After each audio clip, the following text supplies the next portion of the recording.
Hello ကျမရဲ့ချစ်ရတဲ့ကျေးဇူးရှင်တောင်တို့ကြီးများအားလုံးဒီအတန်လေးကိုကြားရပြီးတော့စိတ်ဤချမ်းသာခြင်းကိုယ်ဤကျမကြီးများနဲ့ပြည့်စုံကြပါစေလို့ကနဦးဆုတောင်းလိုက်ပါတယ်ရှင်။ကျမတို့ရဲ့ကိုဗိုတာများတောင်ကနေထွန်ဆက်တွေရိတ်ဆက်တွေတလုံးထိုးအင်ဂျင်တွေစပားဆိုင်ဆက်တွေအပြင်အခုလိုမျိုးအသေးစားမြေတူဆက်တွေလည်းရရှိလို့နေပါပြီရှင်။အခုဗီဒီယိုထဲမှာမြင်နေရတဲ့အသေးစားမြေတူးဆက်လေးကတော့ K8 series ဖြစ်တဲ့ K80803 လို့ခေါ်တဲ့ရှစ်တန်မြေတူးဆက်လေးပဲဖြစ်ပါတယ်။ကူဘိုတာကနေထုတ်လုပ်တဲ့အသေးစားမြေတူးဆက်တို့ရင်တရံခွဲကနေရှစ်တန်အထိရှိရပဲဖြစ်ပါတယ်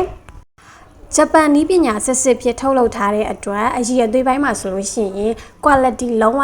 100%အာမခံပါတယ်နော်။အသေးစားမြေတူးဆက်ကိုအသုံးပြုဖို့လဲစဉ်းစားနေတဲ့ကူဘိုတာအမှတ်တစိတ်ကိုပါရချင်ပါတယ်ဆိုရင်ကျမတို့ကူဘိုတာများတောင်ဟီတာချီကိုလမ်းလာခဲ့လိုက်ဖို့ဖိတ်ခေါ်ပါတယ်ရှင်အားလုံးကျေးဇူးတင်ပါတယ်နော်